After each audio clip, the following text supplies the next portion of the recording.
Hello दोस्तों, आज मैं आपनक एनेकुवा माकर विषय कब गई आसो जार विषय जानी आपुनि चमकी যাব।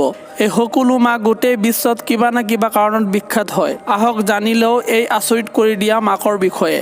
প্ৰথম নম্বৰত থমাস বেট্টি। এই ব্যক্তি 10 বছৰ আগত ভাইৰেল হৈছিল যেতিয়া তেওঁ এজন সন্তানৰ জন্ম দিয়ে। আপুনি এইটো জানি আচৰিত হৈ যাব যে এইজন মহিলা নহয়, এজন ল'ৰাহে হয়। কোৱা হয় যে থমাস নিজে এই ডিসিশন লয় যে তেওঁ সন্তান জন্ম দিব বুলি। সেইকাৰণে তেওঁ আৰ্টিফিচিয়েল পদ্ধতিৰে সন্তান জন্ম দিয়ে আৰু পৃথিৱীত এটা ৰেকৰ্ড কৰি পেলায়, যিটো আজিলৈ কোনো কৰিব পৰা নাই। দ্বিতীয় নম্বৰত আহে পৃথিৱীৰ আটাইতকৈ কম বয়সত হৈ যোৱা সন্তানৰ মা। 5 বয়সৰ এই মেডিনা নামৰ ছোৱালী অতি কম বয়সত মা বনি যায়।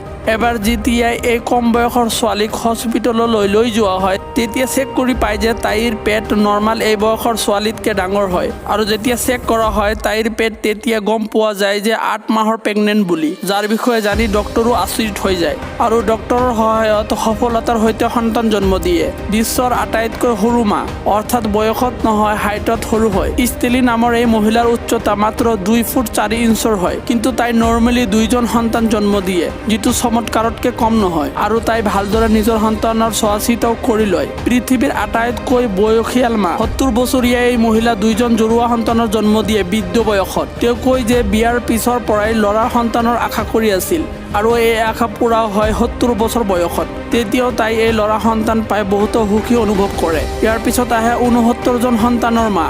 আপুনি এইটো শুনি হয়তো আচৰিত হৈ গৈছে যে এজন মহিলাই ইমান সন্তান জন্ম দিব পাৰেনে? মই আপোনাক ক'ব বিচাৰোঁ যে এইজন মহিলা 69জন সন্তানৰ মাক হয় আৰু 27 বাৰ প্ৰেগনেন্ট হয়, য'ত জৰুৱা সন্তানো কেইবাবাৰো জন্ম হয়। ইয়াৰ পিছত আহে একেলগে 8জন সন্তানৰ জন্ম দিয়া নাদিয়া ডেনিছ নামৰ এইজন মহিলা। 2009 চনত একেলগে 8জন সন্তানৰ জন্ম দিয়ে। তাই একেলগে 8জন সন্তান জন্ম দি ৱৰ্ল্ড ৰেকৰ্ড কৰি লয়। ইয়াৰ আগত 1998 চনত এজন মহিলা একেলগে 6জন সন্তানৰ জন্ম দি ৱৰ্ল্ড ৰেকৰ্ড কৰিছিল, কিন্তু নাদিয়া ইয়াৰ ৰেকৰ্ডো ভাঙি দি নিজৰ নামত ৱৰ্ল্ড ৰেকৰ্ড কৰি লয়। ইয়াৰ পিছত আহে আটাইতকৈ সৰু সন্তানৰ মা ৰমেশা নামৰ এজন মহিলা 10 ইঞ্চৰ সন্তান জন্ম দিয়ে, যাৰ ওজন মাত্ৰ 800 গ্ৰাম আছিল। ইয়াৰ ওজনৰ কথা শুনি হয়তো আপুনি গম পাইছে কিমান সৰু সন্তান হ'ব পাৰে। আটাইতকৈ অন্তৰত জন্ম দিয়া মাক এলিজাবেথ নামৰ এজন মহিলা, যাৰ সন্তান জন্ম দিয়াৰ অন্তৰ আছিল 41 বছৰ।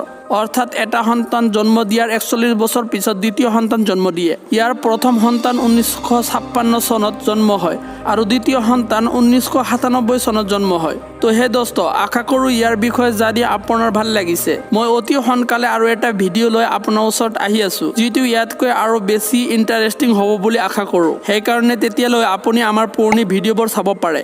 ভিডিঅ'ৰ তলত থকা ৰেড কালাৰৰ ছাবস্ক্ৰাইব বটনটো দবাই দিয়ক আৰু ছাবস্ক্ৰাইব কৰক। ভিডিঅ' চোৱাৰ কাৰণে সবকে ধন্যবাদ। প্লিজ ছাবস্ক্ৰাইব কৰা পাহৰি নাযাব।